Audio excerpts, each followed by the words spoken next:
Let's open the meeting and see if we have enough for a quorum. Jordan's joining right now. Okay, Jordan's good. Okay. All right. Open the meeting on July 14th at 4:02.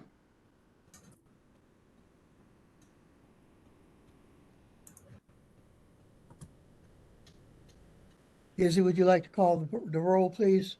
Yes. Deborah Carter? Here. Kim Sella? Here. James Cotter? Ed James? Here. Braysha Rollins? I see her. Is she muted? Shouldn't be.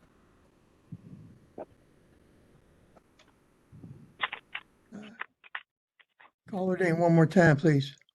Ms. Rollins? Here. There we go. Thank you. Jordan Sanders? Here. Ben Samuels? He gave me an email saying he will not be available. Okay. James Neely?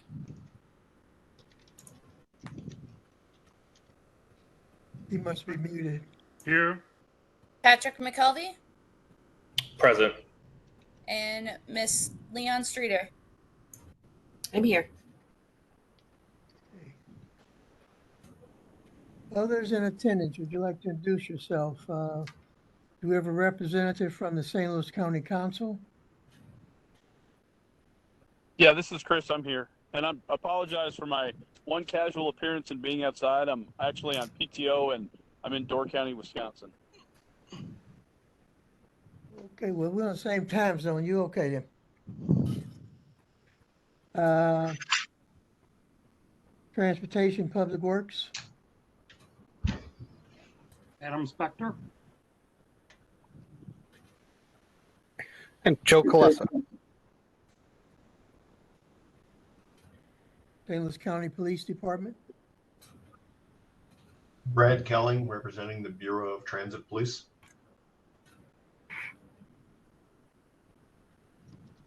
The St. Louis County Counselor? Yeah, Brian Burns. I'm here for Portia.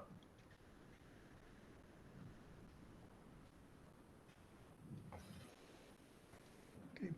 And by state development? What was it? Yeah, Ron Forrest, new Chief Operating Officer for Metro Transit.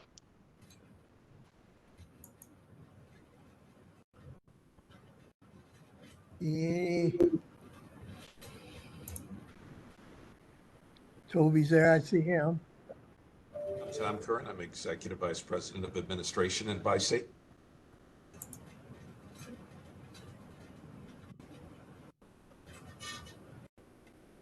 Hello, everybody. This is Tommy Roach. And I am going to pass to Tammy. Tammy?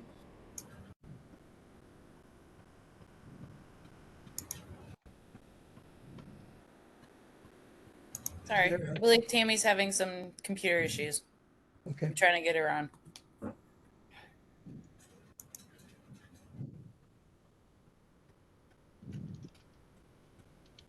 Anyone else from Bi-State? Good evening, Melissa Webb, Director of Public Affairs here for Bi-State.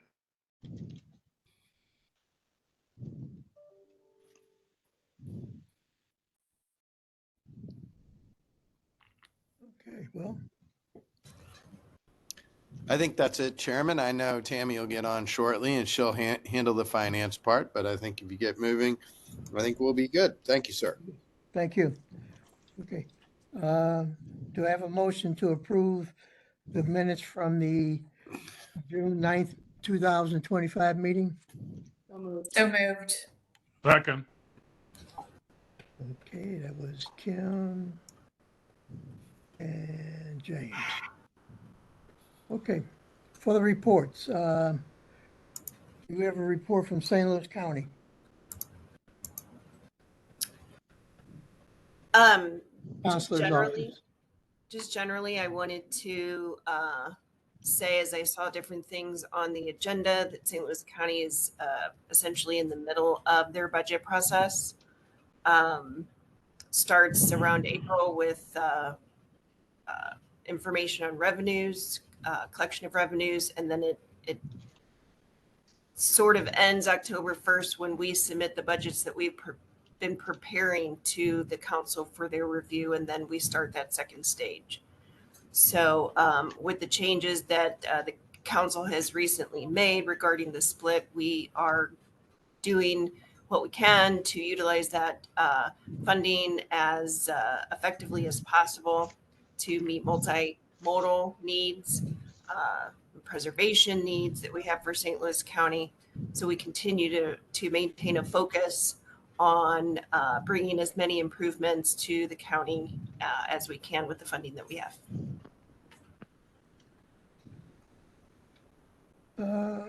Thank you. So technically right now, the budget is in the county council's hands they approved it, correct? With the No, revisions. right now, the county council will get the full budget as presented from the budget director. October 1st is the requirement.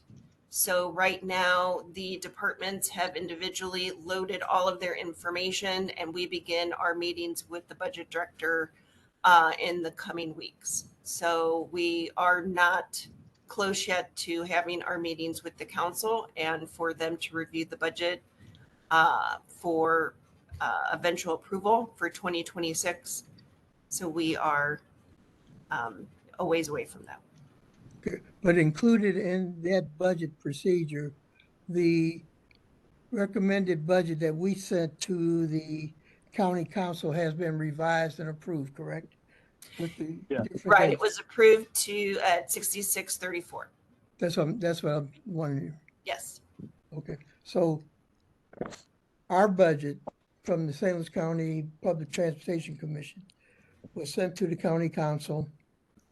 It has been revised and approved. So we didn't get notification of one thing, we didn't get notification that our budget had been revised, and nor have we received any communication that our budget or the revised budget has been approved. So I guess we have to tighten up on that. Well, and I would look to Chris can speak to that. You know, my department's not responsible for communications from the council, so. Right. Chris, can you add anything to that? Yeah, just a couple things. I know I had been asked to address it, and again, I apologize for where I am, but I was on PTO and I didn't want to miss this for you guys. So the council approved the $200 million budget. The council did change the funding formula, if you will, but they approved the full amount. They just changed the funding formula. I have not in the past communicated that the budget is passed, what that bill looked like, but I certainly can make sure that I get that to you, and we can do that going forward. As far as why it was changed, I mean, that was a council decision. I didn't make that decision, but the. I think I need another Celsius. I think we heard someone talking there. Had some questions. Somebody talking? Anyways, so as far as the funding formula, part of I think the council's decision was that the Prop A fund balance at the end of 2024 was $263.7 million. It takes in about $110 million a year. So with the with that, even with that funding formula, you'll put back within less than a year the amount of money that you took out. So if there's still some expansion project or something that they Bi-State wants, or you want the council to consider, that will still be available. But that still leaves a pretty sizable fund balance. I believe ballpark around 150 million will still be left in the Prop A fund balance after this, and that doesn't include the 110 million a year that we're collecting for it. I'll get to you in a minute, Kim, okay? Based on the budget revision from our original proposal, and I guess from our last meeting, I received an invitation from the chair, Britta Days, for a meeting, a sit-down meeting with her. And I invited Kim to accompany me on this or be with me on this, in this meeting. Councilwoman Days has some concerns about one, our process in approving the budget, and two, where do we go from there? Kim, you can jump in and add whatever, whatever you took from that meeting. One of the main things that she wanted to do is to get more involved with this commission to really find out what our task is, what we need to do, what we are doing, and basically to understand the numbers, how they come in. Chris, you just mentioned some balance in some of the props, but it's kind of foreign to us. We don't get those types of information. We get what the current budget is, we get what the current expenditures is, and we need to get a little bit more information on how these funds are coming in, how they expended, and what is the balance, or what is the results of Prop M and Prop B, or P, I'm sorry, have on the Prop A and the expenditures from bi-state. So one thing that Councilwoman Days wants to do is to, again, be more involved, try to attend our meetings, and suggested that we start holding a couple of in-person meetings. So think about it. We will get back. We do not have an August meeting, but I would try to communicate or communicate with you during July to find out what your feelings are on a in-person meeting, and it still be on the second Monday at the same time. And it most probably would be in St. Louis County, but we will be getting back to you on that. Again, Kim accompanied me on that meeting. We gave Councilwoman Days some information that she was not aware of. And that's one of the reasons why she wants to get more involved. Kim, you want to add to that or piggyback on that?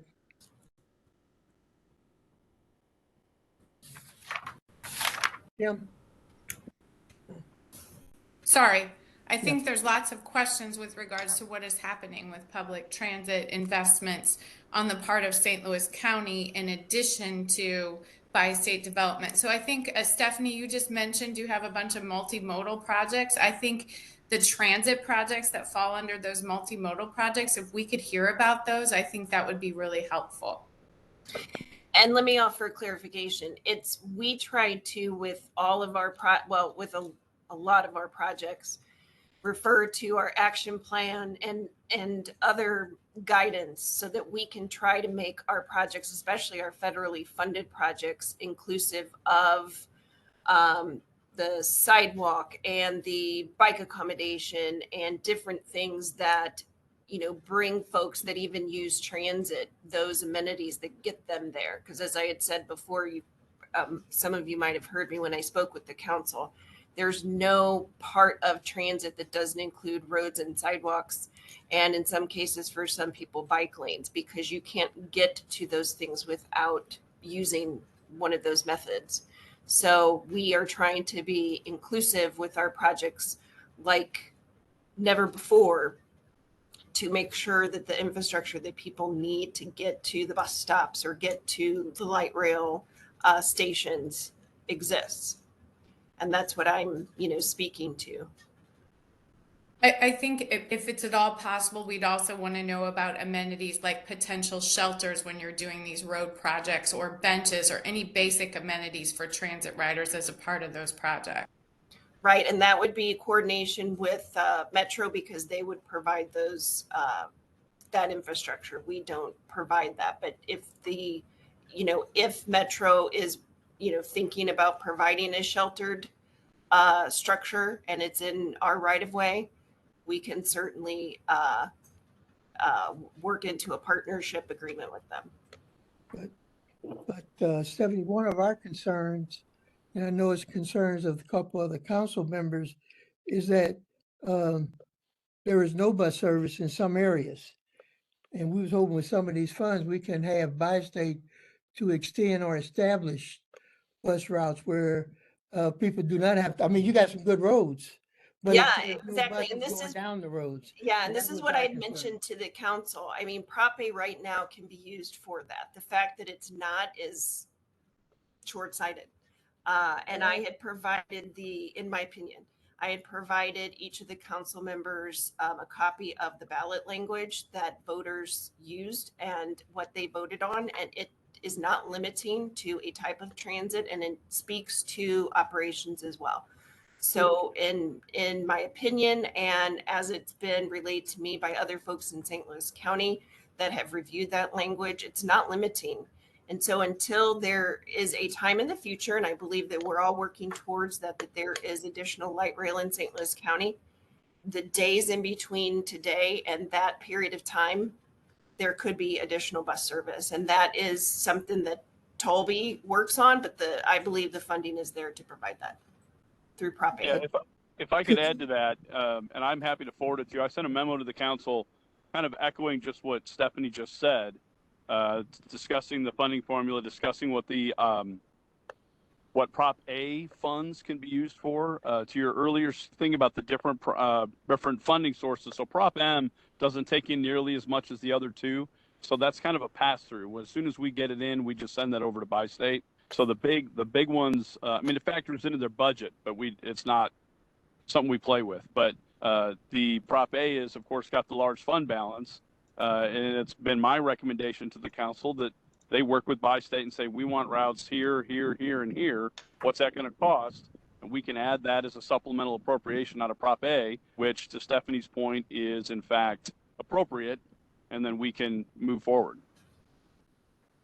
Stephanie, could you send me a copy of that ballot language? Because what you just mentioned is somewhat different than the one that I saw.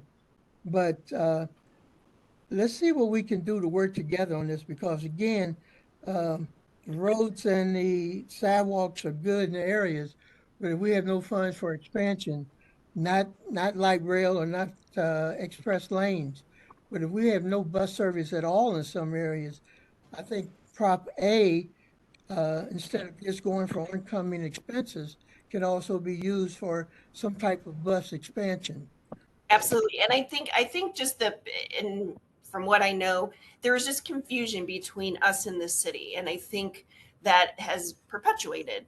And that's why I thought it was incumbent that we reflect on what the language actually says. And so, the city might have approved something different, but what the city approved is not what the county approved. And so I think we have far more flexibility, understanding that the overall goal is to provide additional transit service that's of Prop A, in the county. And so I probably can easily find that, because I had that for the council when I met with the council. When you mentioned the city, you talking about the city of St. Louis? Or the Yeah. individual So I municipalities? think, as I understand it, they approved a measure that said specifically for light rail transit, and it was probably somewhat limiting. But that is not the same language that St. Louis County voters approved. But And I'm just taking that straight from what was on the ballot.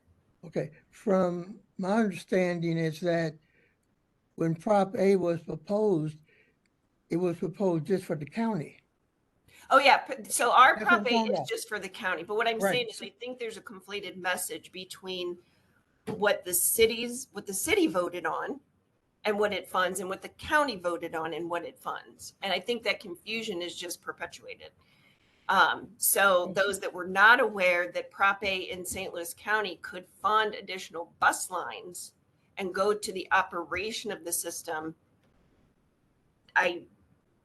Right, but if that's the case, then wouldn't that mean that more money should come out of Prop A to transportation?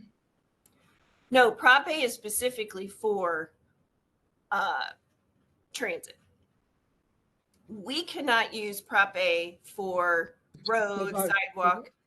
That what is about not, we share a different fund. The 1973 cent tax is what is shared. Prop A is just for transit. What I'm trying to tell you is that the thought that Prop A was limited to a type of transit service and could not go for bus, for example, and additional operations is not true.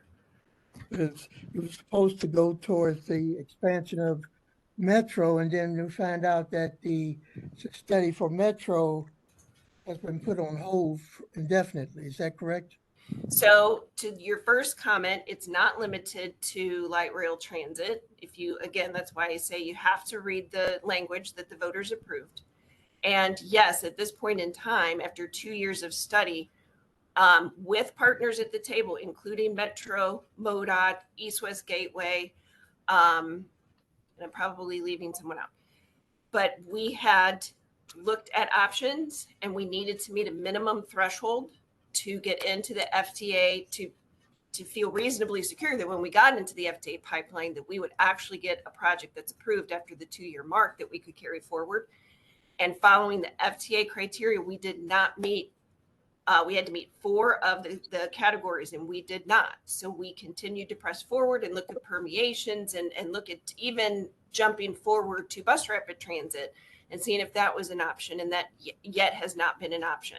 So we were waiting on the criteria perhaps being changed. When it did get changed, we reevaluated what our analyses had been against the new criteria, and it still did not move that marker sufficiently to feel confident that we could get the right mark in 4 categories. So go ahead. No, that's what we're saying. So we're at a pause, and that's where we are. So correct me, or anyone correct me if I'm incorrect on this. Right now, Prop A will handle any over expenditures on the half-cent sales tax of 73. So any dollar that is not covered in 1973 is taken out of Prop A, correct? Minus whatever we take out of Prop M. In other words, we take it out of Prop M first and then Prop A? You take it out of Prop M, the 1970, your allocation out of the 1973 half cent, whatever's left over out of that comes out of Prop A. And I think based on this, you will see why on the agenda, I have discussions on 73 half cents, Prop M, and Prop A, so this commission can get a better understanding of what the funds, how it's funded, what was the purpose of the proposals, and Chris, you mentioned something about balance. Yes, sir. And we need to basically get a firm understanding of what those props are, how they expended, and basically if 73 sales doesn't have it, it comes out of M and then A. Yeah, Edward, if it would be helpful, like I said, I sent a memo back before they passed, after there was discussion over the split. I sent a memo to council, including the ballot language that Stephanie provided, the fund balance for Prop A. Prop M doesn't have a fund balance because we just, as that comes in, we write that check right out. It's a pass-through. Yeah. The So if that is, would be helpful, I'll send that to you. I can get it to you this week, even though I'm not in town, but I can get it to you. well, we got all of August to look at it. The problem is, Chris, is that every time that the council mentions something about what they're getting from us in terms of a proposal, a budget proposal, how they reduce the allocation or the split, we are not aware of it until someone from the council sits in at this meeting and tell us, oops, you know, your proposal didn't make it through. Right. The county executive looked at it and he wanted to change the language of it, or at least the split. We were not aware of it until you at the last meeting mentioned it. And then we were not aware that the new revised proposal had passed, not the total budget, but our input into that budget. Yeah, We know so that what the bill, dollar amount is, but we were not aware that the split was approved until, you hear about it, but right. nothing official. So these So memos that you're sending are good, but we are not aware of a lot of them. Okay. Well, I can try to remember to include you guys going forward on any memos I send to council regarding by state's budget. Of course, this was sent prior to the bill passing. The bill passed on June 24th. And so this would be your next meeting before then. So if Edward, if it's all right with you, what I'll do is I will email you that information as we get it. Now, listen, if there's a decision made, if you guys have a suggestion on additional bus routes, if the council has a suggestion or the county executive has a suggestion, the council can at any time do a supplemental appropriation out of that Prop A fund balance to fund, again, you can look at the ballot language, but it says operations, restoration of routes, new routes, light rail. I'm probably leaving something out there. That's just off the top of my head from what I remember reading the ballot language. Where is that language in Prop A balance? I mean, budget, not budget, Prop A ballot language? Yes. And like I said, Stephanie can send that to you, and it's included in the memo that I'll send to you as well. Because right now we're not even wagging the tail because we don't even hear about this information or the revised information until basically it's carried through to proposal and then through approval. Right. Tim, you have something you want to add? Yeah, I mean, just from a historical perspective, I've been on the Public Transit Commission for some time. Our purpose is to ensure the success of public transit in St. Louis County, representing all the different districts. That's exactly why we voted for a 50-50 split. We are completely understand that there is a shortfall for roads and bridges, but this conversation back and forth about taking money from the Prop A capital fund for operations or for a bus route, that does nothing for the future of public transit. We need to ensure that there is funding there for the next big project to move forward. That's why we voted for a 50-50 split from the 1973 sales tax, so that ensured there were additional funds for public transit if in fact the county council members wanted additional frequency on bus routes. So part of it, as a commission member who's been here some time, I feel like we're mixing apples and oranges here. We're here to look at the budget, give our recommendation to the county council. To Ed's point, the commission was never made aware of the change in the budget splits to 66-34 until after it had already gone to the council. Our goal is to ensure the success of public transit in St. Louis County.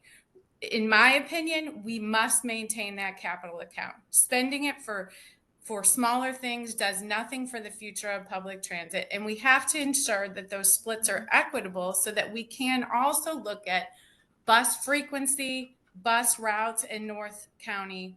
That is just my opinion for someone who has been on this commission for some time. And all this back and forth about using it for bike, ped, and that stuff, those are not transit enhancements. I understand what you're saying. It's that first last mile connection, but we're here to ensure the success of public transit. There's a need for more routes. There's a need for more vehicles. There's a lot of things going on with public transit where that money is needed. And I think that's what our role is on the commission. And I just wanted to put that out there. Respectfully, I don't believe we can use it for bike paths, Prop A. You can't use that money for that. You can use that money for expanded bus routes, which weren't proposed in this budget, so they weren't included. All I was trying to say was that if you want those additional bus routes, whether the council wants them, county executive wants them, you want them, bi-state wants them, all I'm saying is that money in that fund balance can be used for that. As far as the bigger projects, again, while one is on pause, you're still going to replenish that fund balance. You're, like I said, you're taking in 110. I think last year you took in 111 million in Prop A. And so you can replenish that if you're going to have a big project. But in the meantime, the position of several of the council members is that we don't have access. We have citizens without access to any public transportation because some of those routes were cut during or pre-COVID and not restored. And they want those restored. And if that costs extra money, they'll do a supplemental appropriation to appropriate that money, but it'll come out of Prop A. But the thing is that if our split on the 73 is, let's say, 34%, the expenses from bi-state is going to be higher than that. So we taking money out of M and then we taking money out of A, and that means that the amount that goes to A for the capital improvement would not be as high as it was if our split was on higher on 73 tax. I might have said it wrong, but the lower the split on 73 taxes affects sales tax, affects Prop A, the balances in Prop A, correct? Yes. Okay, that's the point. I just wanted to make sure I had it right. And that we have to have those discussions in the future before we get a proposal for the 27 budget. Yeah, like I said, I am happy to, as we roll into this next year, if there's any supplemental appropriations, Edward, I'll copy you on memos that I send to the council on whatever that suggestions are. As we roll into 27 for that budget year, I'm happy to either memo out the information to you or we can meet in face to face and then you can report back to the commission. However you want to do it, I'm happy to do that for you. So I don't want there to be how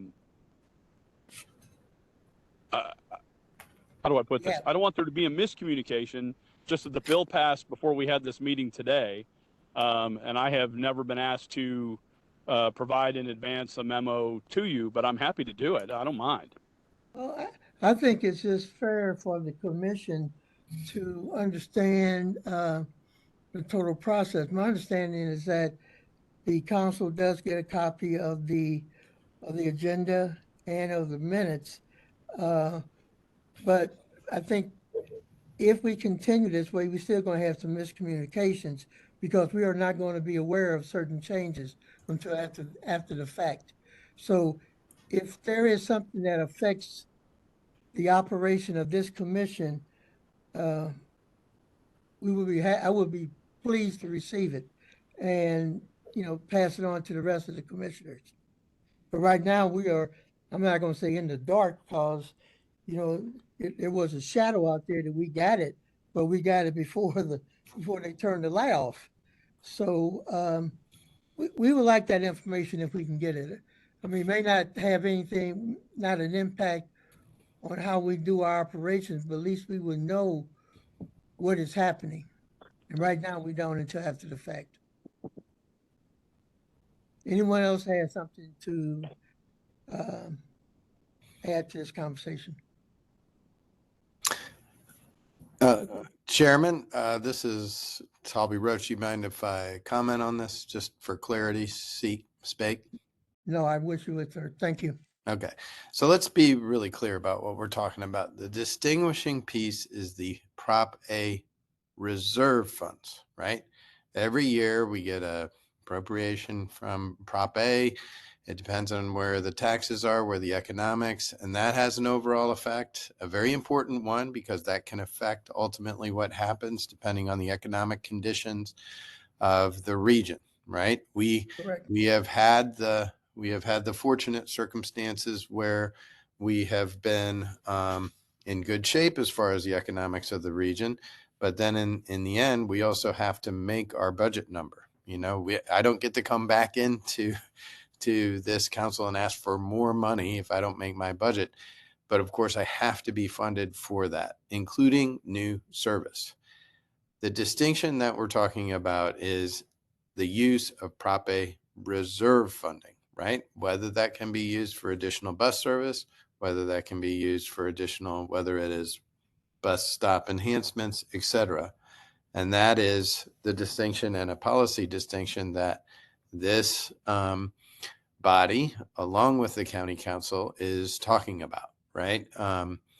We will be presenting, and I have asked Mr. Forrest to look at bus stop enhancements that the council has asked for, and we're looking at what those top ones are.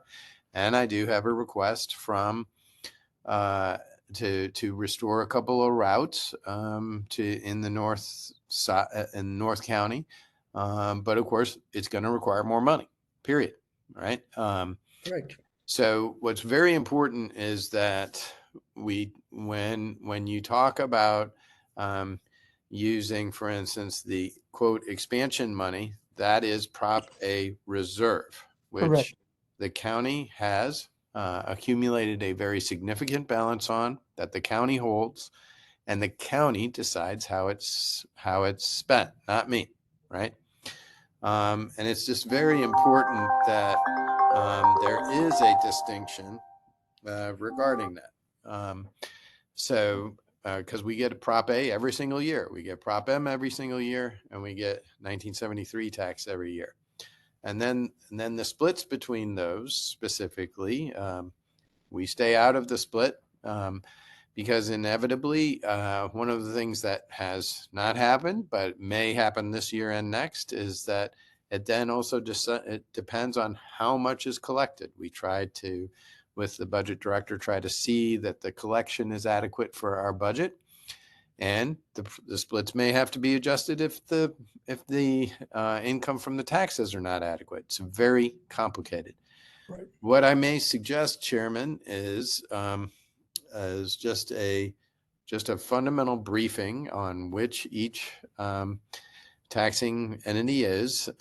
We could do that in conjunction with I would suggest the budget director from St. Louis County and Tammy Paris from my staff, very familiar with how those fundamental pieces work. The policy, however, is your fiat in St. Louis County's fiat. Very, very, very worthwhile discussion. And there may be some disagreement on some of that. My job is just to provide the information and not make the policy distinction. And I do think that the council definitely look, people want to invest in transit. This is great. The council made that very clear. They said they want better bus stops. They want some routes looked at. Can Prop A reserve be used for that? The answer is yes. Should it? I can't answer that. That would be this body and the councils. So just want to be kind of clear about that distinction. I hope I'm clear. I apologize. It's very complicated. But Mr. Chairman, maybe something just about how the technical taxes are used might be a worthwhile function for you to request as chairman, which we can do at our next meeting. Okay. That's correct. And I think my point was that the lower the split on 73 affects the reserve on Prop A. And Right. I think that's our concern. If the Prop A or the 73 doesn't cover certain areas, it flows through Prop M. And if there's still some flow through, then that goes to Prop A or comes out of Prop A and affects the reserve for not only future expansion, but studies for future expansion, if I'm correct. So I agree with you. It's complicated. We do have on the agenda for future meetings to go over that, but maybe we can, maybe you, Chris, and I can get together something and find out what is the best method to present this to this body. I mean, like I said, we had a recommendation that we thought was fair for transit. And we need to know certain areas in that. So I agree with you on that. And we got a month to think about it and work on it. And maybe in our September meeting, we can have something a little bit more definite to bring to this body. It's Patrick McKelvey. Just really quick on that, speaking about the in-person meeting as well. I think having us all together this would be like great information to cover in that in-person meeting, preferably. I know with my school district position, that's when we can actually hand out like large budget documents. So being able to point that out at that meeting, whether that be the next meeting or the meeting after, that's when I would prefer to do it. I think it would be great to have us all in one room specifically for that budget conversation. I'm not saying every meeting has to be in person, but that one for sure, hopefully. That's my only thought. Based on that, Patrick, Councilwoman Days prefers in-person meetings. So we will work on that in July to see what is the best method for doing that. If we have one in September, just put it on your schedule. The date is not going to change. The only thing that's going to change is the location. And we will give by state adequate information and to let them know where the meeting will be, and if their presentation needs to be in person or Zoom, but we will work that out in August or first around September. But thank you for that, Patrick. Thank you very much on that. That was informative.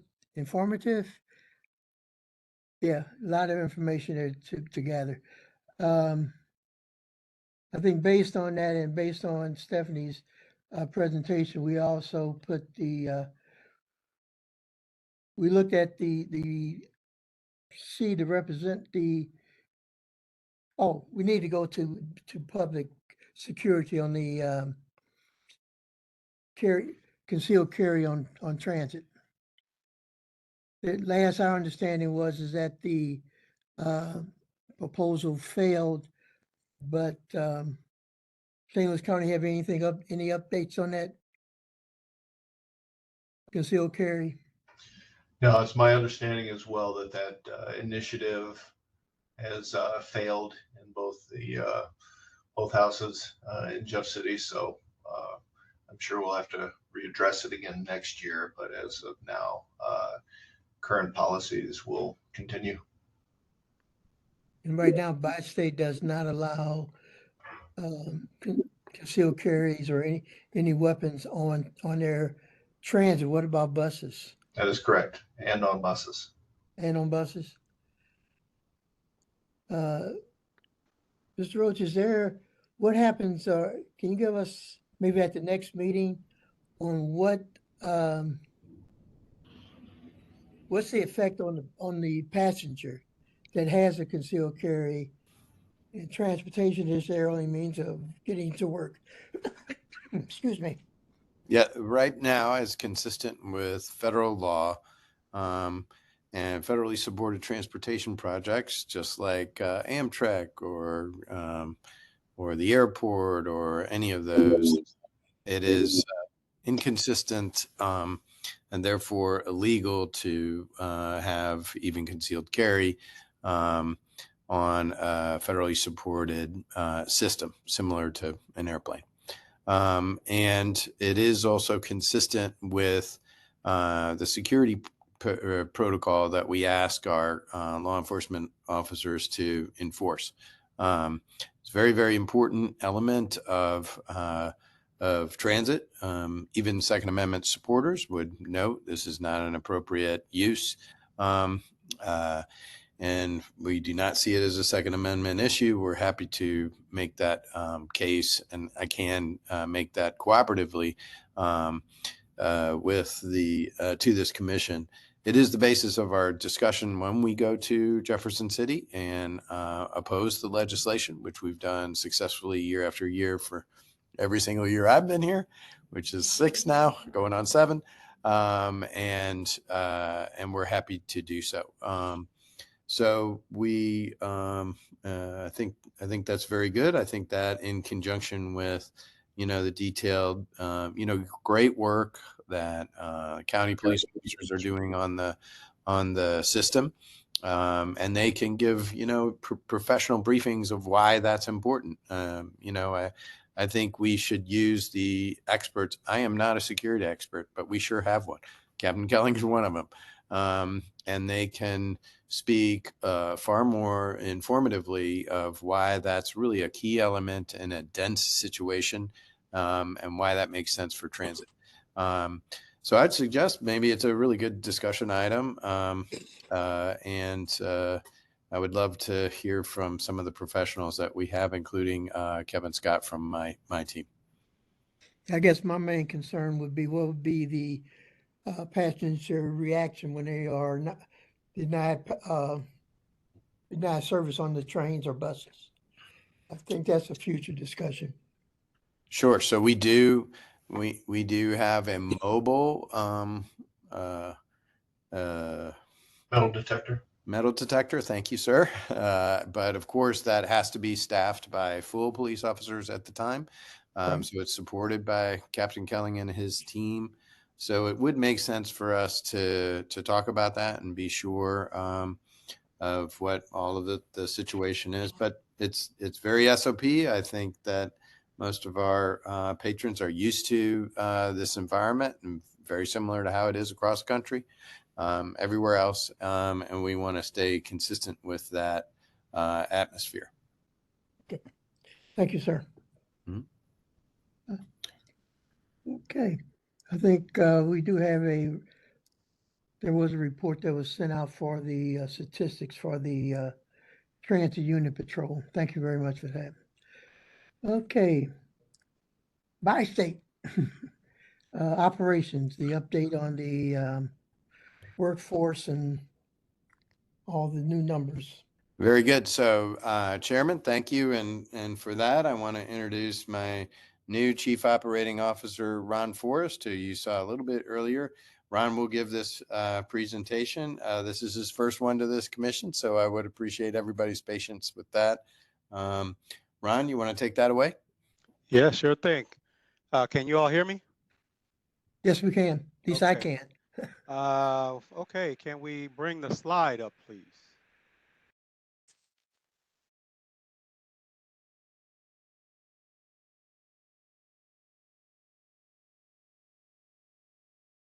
All right, we have 15 slides, so I will try to go through these as quickly as possible. Okay, slide 2.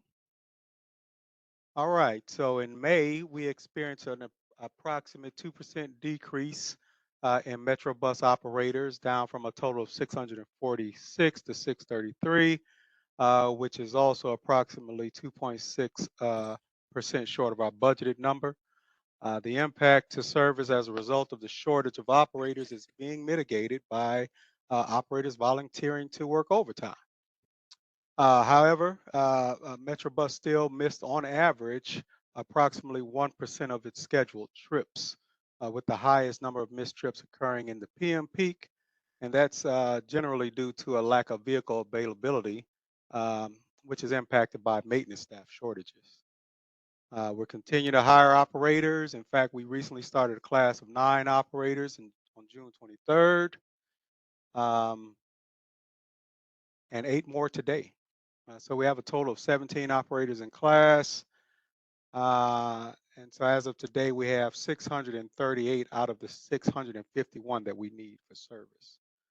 We're doing well on the Metrolink side and even better on the Caller Ride side. In fact, our Caller Ride operations has consistently made 100% of their passenger trip requests, which is awesome. However, again, we continue to be challenged with hiring vehicle mechanics in all areas, with our greatest challenge being those electromechanics that work on our light rail vehicles. Slide 3, please. Now, in order to increase our ability to hire mechanics, we're working with St. Louis Community College. We're trying to create an apprenticeship program. And the goal is to establish a potential labor pool from which to recruit. We are also evaluating the benefit of opening a hiring pipeline of a pool of applicants as young as 18 years old who can qualify for an intrastate commercial license, which will allow them to work either on the Illinois or the Missouri side, but not both. Well, actually, it will allow them to perform roll calls where they can operate the vehicles on either side, but not both.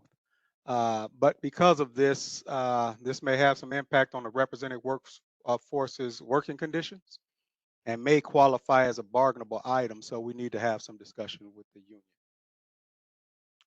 All right. Slide 4.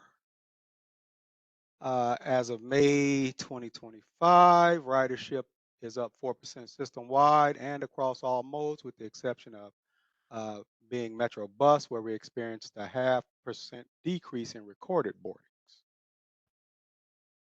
Next slide.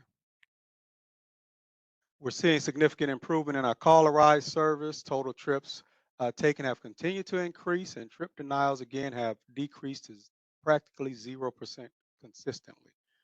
Our mobility service team has also gained significant efficiency in service to our caller ride passengers by commingling our microtransit and caller ride trips.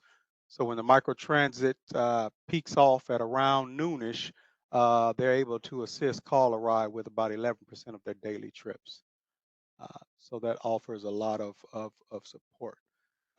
This ensures that not only are all the trips made, but we get better on-time performance and greater trip efficiency. Slide 6. We've seen improvements in our reservation times, averaging approximately 2 minutes per call, which is down significantly from a year ago when it was at around 308 seconds. Customers are also taking more advantage of the additional features on our spare application, which was launched in January of this year. Next slide, please. We received really good response from spare app users, and over 10% of our daily trips are booked using that app. Next slide. We have instructions for downloading the app on our website, as well as highlighted features there. Next slide, please. We also have instructions,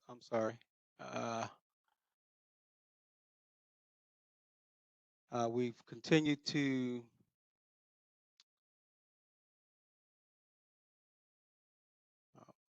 got off a little bit there. We also are offering courtesy alerts. So when a vehicle arrives to make a pickup, the customer will be alerted by either text or an automated phone call.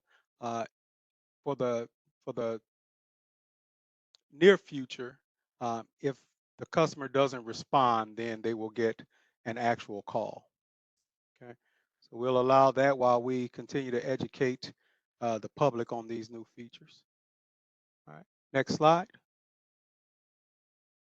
We continue to have our Accessibility Advisory Committee meetings. The next one's scheduled this Friday. All right, next slide. We have an upcoming service change effective September 8th. We'll have minor adjustments to 14 Missouri routes, 10 of those being in St. Louis County, and there will be no changes to the Metrolink service. And the next slide shows the routes that are impacted. If you have any questions on those, just let me know. Next slide. As Talby said, per the council request and at the direction of Talby, my service planning team is in the process of identifying our first 10 bus stops to apply some enhancements and amenities. We're partnering with Citizens for Modern Transit. We met with them, I believe, last week in this effort. We have our first meeting on Wednesday with the planning team, where I'll be presented with some options and the reasons for those selections. So I'll be keeping Talby posted, and I'm open to that update being a standing update at this meeting. Next slide. We have a hiring event coming up on July 26th at the Illinois Bus Garage. We'll be looking for mechanics and operators. We also have a Paraquat Community Connect event in August.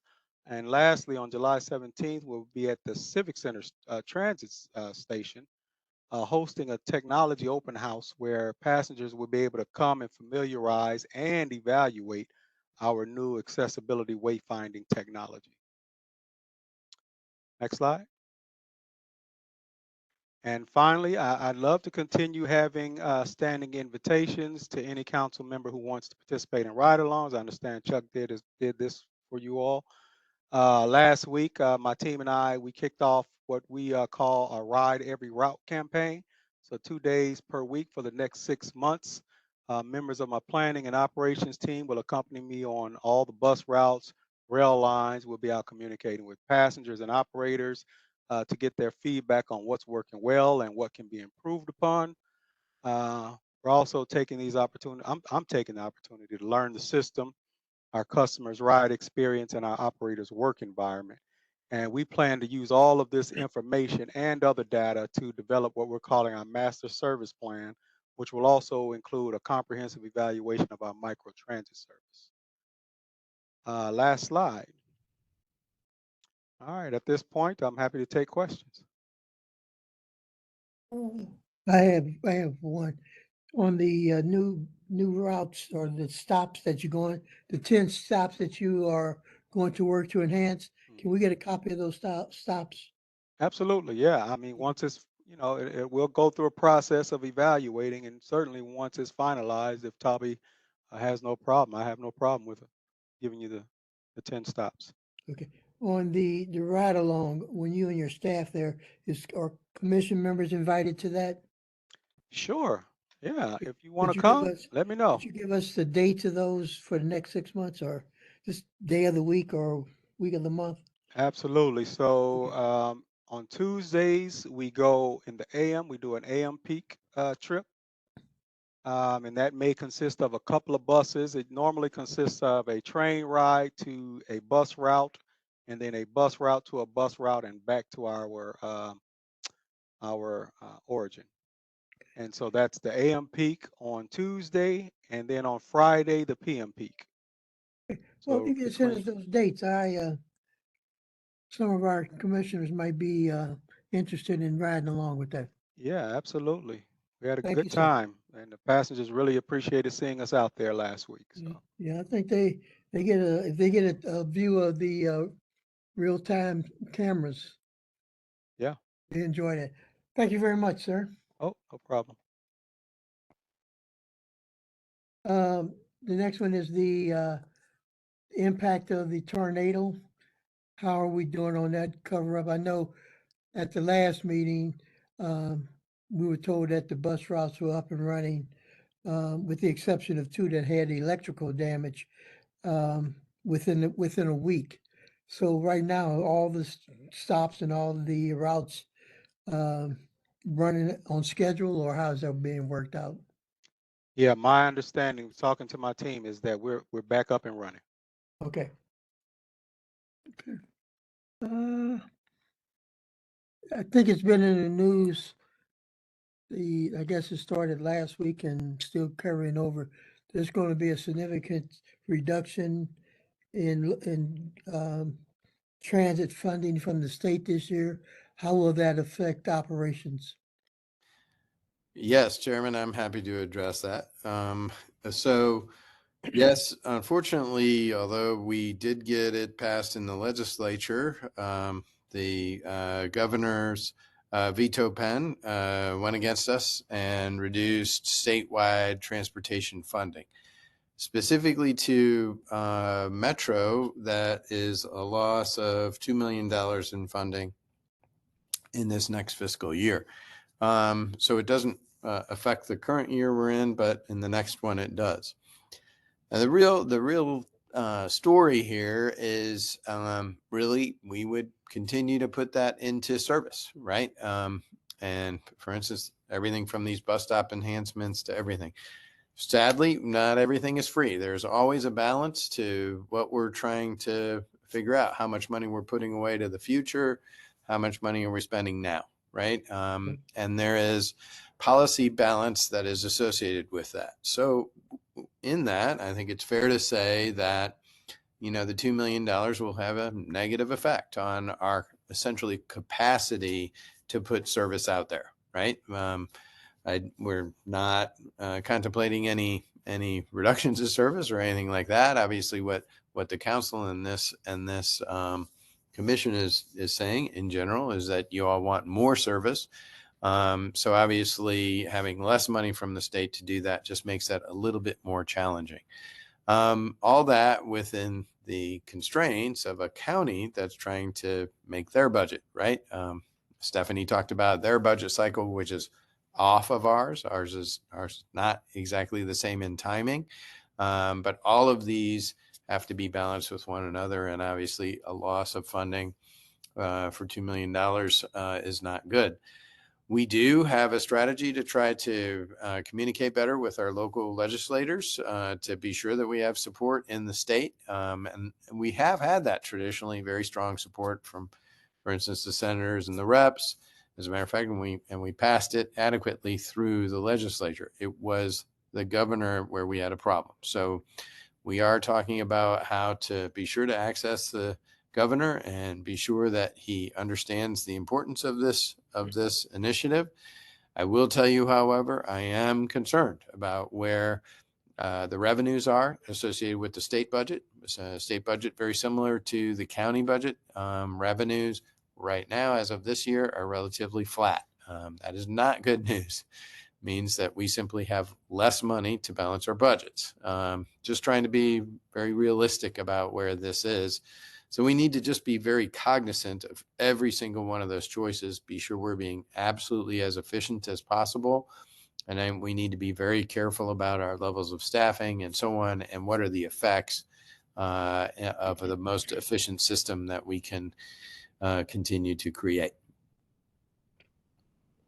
That $2 million is across the board, not just county, correct? So it's really the Missouri, or that is correct. So it is Missouri service. The Illinois is more than adequately funded. Several times, Illinois is really a top 10 transit state, and Missouri is probably a bottom 10. Well, not probably, it is a bottom 10 transit state as far as state funding is concerned. So very, very different as far as state funding is concerned, but that doesn't mean we're still not going to fight for it. We're going to do that. We've had some success in recent years of getting just better Missouri transit funding, but I think the real key access point is the governor's office. Thank you. Okay. So we got a, and the review of next year's budget going to be interesting. Okay. Let's see. Security. Bi-state security. Good evening. I am stepping in for Mr. Scott, who took a vacation, a much needed vacation. So I hope you all enjoyed and received the July update of the Secure Platform Plan. In that plan, it was sent out July 1. It shows the highlights that we have going on with regard to the Secure Platform Plan and all of its progress, especially focusing in on phase 3, which is our St. Louis County stops. We've seen a marked increase in all the upgrades. We have construction going on everywhere. The project is moving forward amazingly. We are currently waiting and anticipating the delivery of our gate arrays. They should be coming this month, so that is one thing that we're anxiously awaiting for. The other thing that you would have noted in that report, that we're starting to see some early impacts with regard to the Secure Platform Plan. We noted the increased ridership, which we've seen a significant increase, but what's most important is that we're seeing a reduction in incidents per boarding. So that's great feedback. The other thing that we should do within that Secure Platform Plan document is that we listen to our community. There was some feedback with regard to the gate operations, and Mr. Scott made an adjustment to our operations, and it seems to have been well received by the public. The other thing that should be noted is that we've increased our public visibility with regard to our Secure Platform Plan. Mr. Scott, I have been running him around and running him ragged. We've met with several news producers. We've done several TV appearances, radio appearances. We've done interviews with print media. We continue to do that, and we will continue to do that because that is the approach that we will be taking as we move forward in the newly formed public affairs unit within Bi-State. As always, with regard to the secure platform plan, if you all have not come out, I'm going to urge you to please come out and take a tour with me and Mr. Scott. We will start at the real-time camera center, and then we will make our way to one of the gates that have already received the security enhancements. Everyone that comes learns so very much more about transit. It's an exciting time to see what we have to offer. So if you haven't taken that tour, please come on down and let me know if you'd like to set that tour up with me. That's all I have for security. Is there any questions? Any questions? Yeah, thank you, Miss. Thank you. You're welcome, sir. Thank you. Finance. Thank you. I just want to make sure you guys can hear me. I was having some issues earlier. Okay, thank you. In this meeting, we are presenting the May financials, so year to date through May. What you'll see in revenue, we have about 305.5 million in revenue is actual. We're down in passenger revenue about 2 million. Our sales taxes are down, and so you'll see that on both the city and the county. We will be looking at that and are looking at that closely as to where we're going to end up for the year, because we do have our June numbers, so we'll be working through that. For St. Clair County, some of that adjustment is really related to some other services that they maybe didn't have, so that's showing below budget. And then the other big one is really related to interest income. And so you'll see that it's down about 7.7 compared to budget. And that's primarily due to the fact that our capital projects are moving. So we don't have the money we did have to earn interest on, and the rates have decreased some in time. And so that's the adjustment there. And then moving on to expense, you can see that for wages and benefits, we're down, or we're actually over budget by about 2.4 million. And that's really primarily due to the union negotiation and contract there. So when we budgeted for 2025, we didn't have all the negotiations settled. So a lot of that is related to benefits, but you can see that in other areas, especially related to services, we are down about 4.5 million. So in total, our loss to date is about 3.1 million. And so we are looking at that and how we are going to handle that for year end. And so we'll have more to come in June. They are actually my team is working on those numbers right now, but I'm happy to answer any questions that you might have. Okay, none on the finance or the presentation for the expenses. There is an item on the agenda about the revenue being down 5.6%, or 5.6 million, I'm sorry. For the St. Louis County taxes. Yes. So we are looking at that now. And as to where we showed up, we do know that, so as Talby was mentioning earlier, that's another thing that impacts us. So where the actual revenues come in for sales tax. So primarily, first is meeting our operating budget before we get to some of these other areas. And so that's what we're looking at right now is relation to sales tax. Okay. Any questions on finance? Tammy, just a quick follow-up question.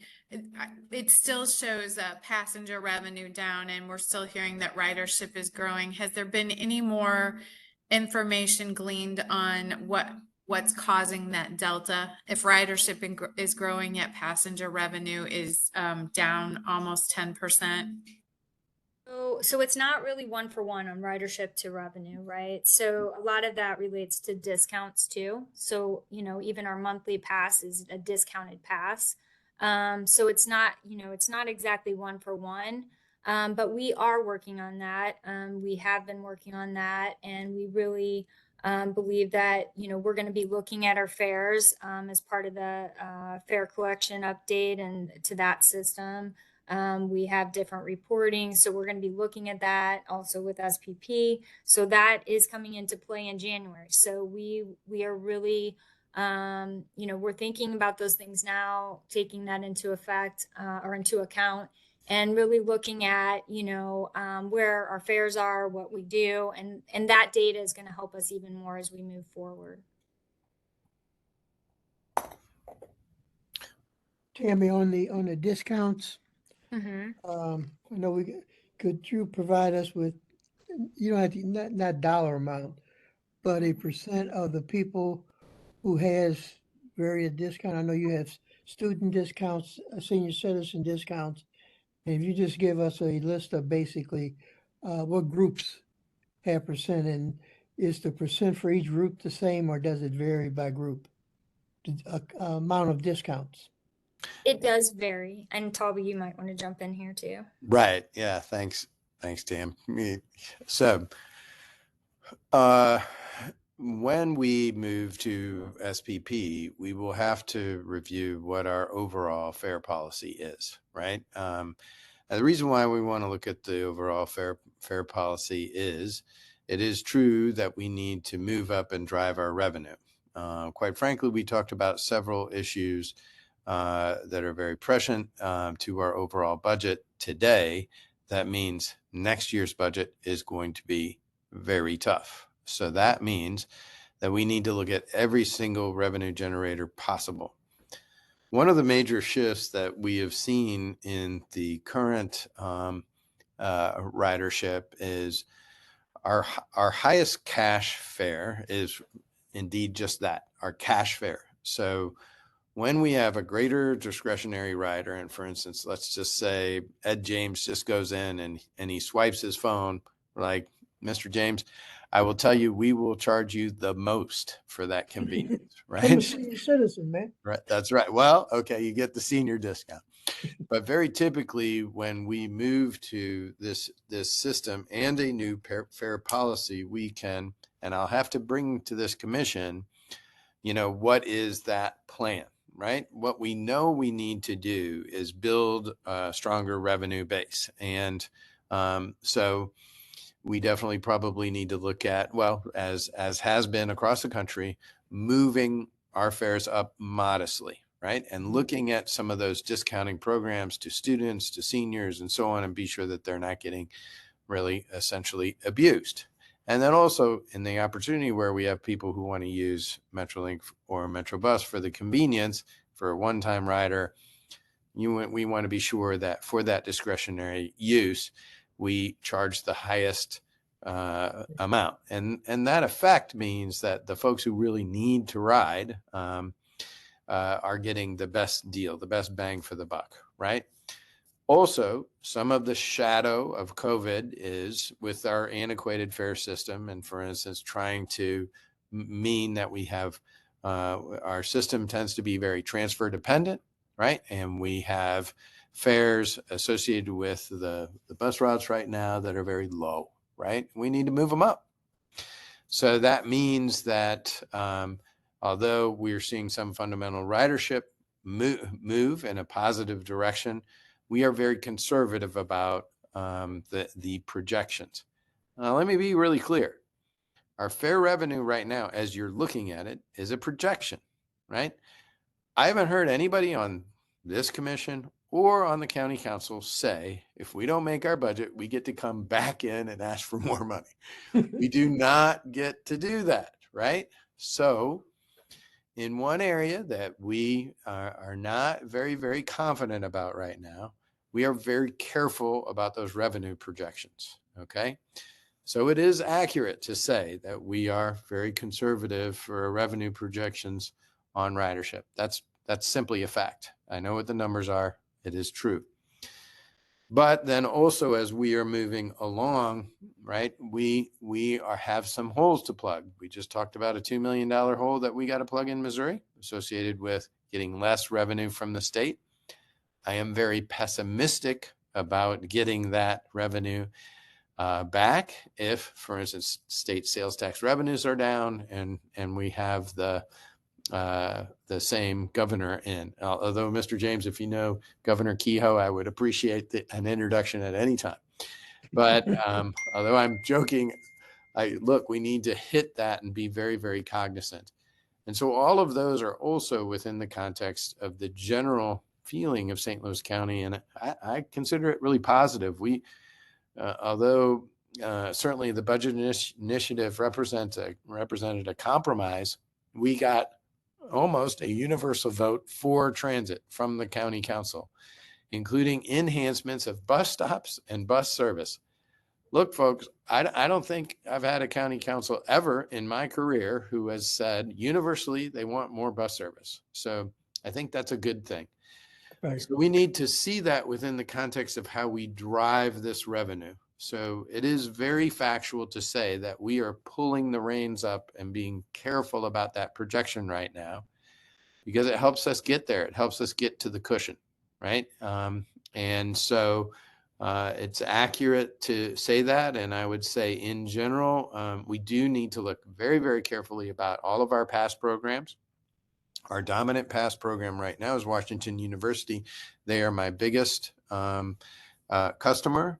It's a very, very good revenue generator, but we also have UMSL, SWIC, St. Louis University.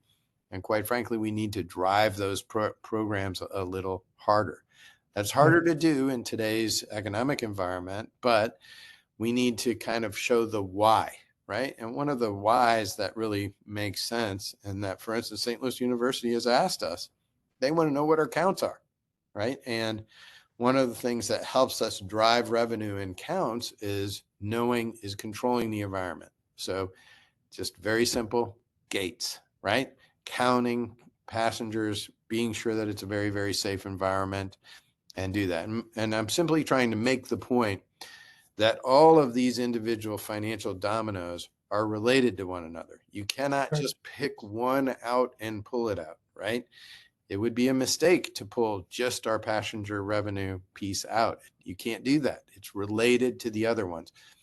Even the splits is very, very important, because look, the projections on what we're receiving on tax revenue is very, very key. You know, if the tax revenue is down, Prop A is not doing it.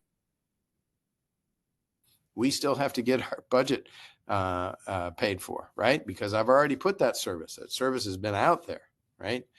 And we have an obligation to our partners, not only the public, but also the city of St. Louis and St. Clair County.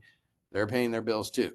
So it's a complicated mix. I hope I've explained it well, but it is definitely within that mix as far as revenue enhancement for us to target, especially next year when we get SPP and specifically a change in fare revenue, which hasn't been changed. Fares have not changed on our system for 15 years. That's a long time. And we have seen other systems across the country do modest fare enhancements, but I have to go fully out to the public and get authorization to do so. And this commission will be part of that discussion. Thank you. Yeah, we hope, and when you get the projected fares, we'd be very interested in looking at them.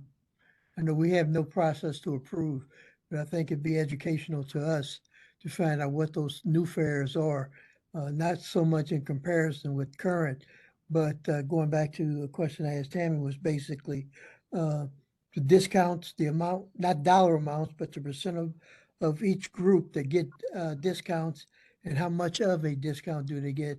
And that's basically what you were saying when you review the fares for the SPP.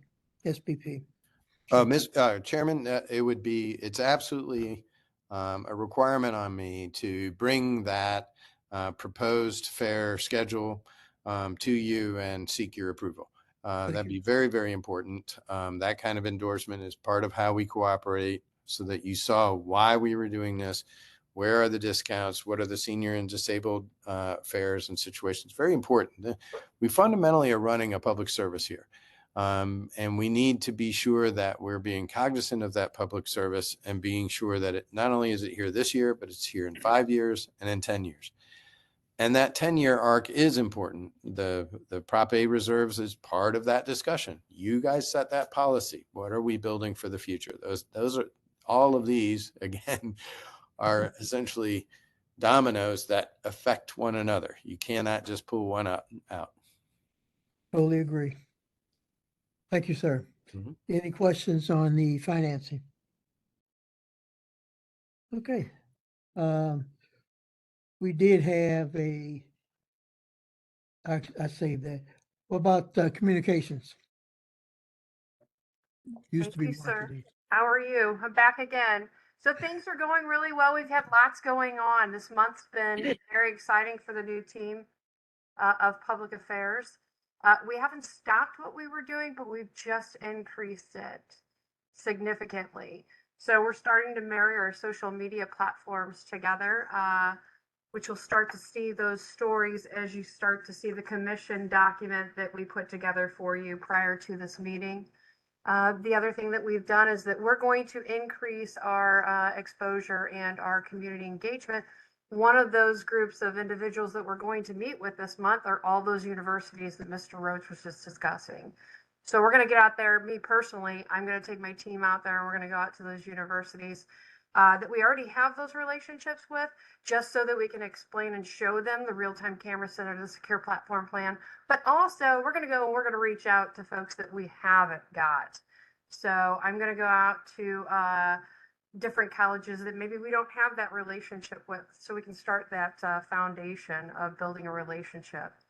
I already discussed all the things I've made Mr. Scott do. We've done a lot of media presence last month, and you'll see more of that in this month.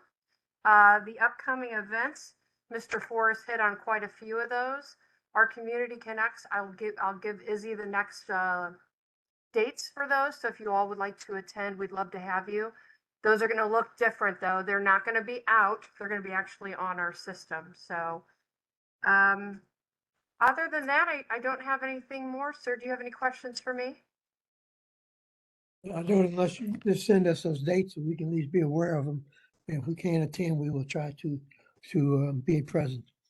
Anyone else has any questions of communications? Okay.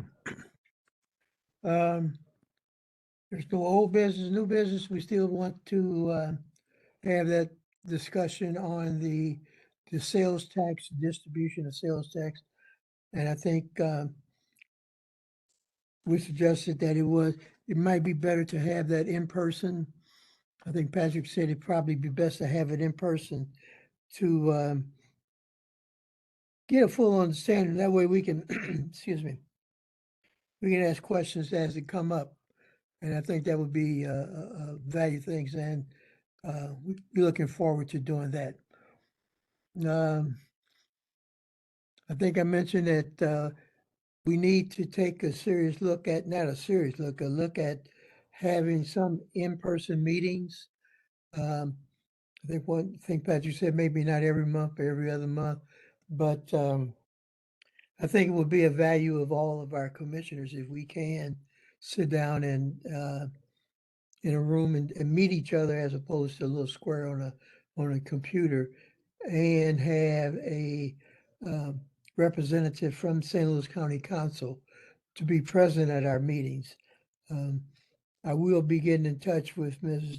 Councilwoman Days and Chris to find out the availability of a room that we can meet in at the government center in Clayton, and to also let Bi-State know how they will be, or if they will be attending these meetings, either in person or by Zoom call as we have right now. Anything from the other commissioners to add at this point? Yeah, I had a conversation recently with the Department of Health, and they were sharing with me that they have access to naloxone vending machines that they're interested in pairing with Metrolink bus stops or Bi-State bus stops. And so I thought that would be a conversation that would be appropriate to bring to this committee to understand what those implications would be, where they would be positioned, if there are any funding concerns. I would love to request that we add that as an agenda item for our, and we're not meeting in August, our September meeting, and have perhaps a member of the Department of Public Health come and share a little bit more about that with us. Could you jot that down and send it to me, Riza? Then that way, it Sure. would be, wait a minute, it'd be what you want instead of my interpretation of what you wanted. Sure, I'll send you a quick note. Thank you. Okay, thank you very much. Chairman, if I can comment just very quickly. So our security teams do have that capability and some training associated with that already. And quite frankly, there's very good news there. Very effective, great public health. So I would be willing, or I can be sure that we will make that report to you. And then just on the offer for us just to kind of say what the state of these different taxes are and so on, we are happy to do that, but I need you as chair to direct me to make that presentation, as we do not want to overstep, but we can certainly give a report on what are the actual funds and so on, and we can consult with St. Louis County in that regard. So I would appreciate that directive should you decide to make it, so we can be sure that it's properly put on the agenda and we can move on. Okay, once I get the request, I will forward it to you and to Ron, and that way we can take a look at what the direction that is requested and what should be presented and how it will be presented. So I will, as soon as I get a copy, I will send it to you, Ron, okay? Thank you, sir. Yes, sir. Okay. Anyone else at this time? The next meeting is September. As proposed, we'll always have August off. So there will not be a meeting in August, but our next scheduled meeting will be September the 8th, 2025. Same time. We're going to put this place as a question mark right now, if we're going to meet in person or we're going to still meet in September by a Zoom call. But right now it will be September the 8th, 4 o'clock, 2025. Do I have a motion for adjournment? So moved. Second, McKelvey. Okay. Okay, Ben, motion and second. All those in favor? Aye. Aye. Aye. Aye, so that's enough to cancel. So, meeting's adjourned. Thank you very much.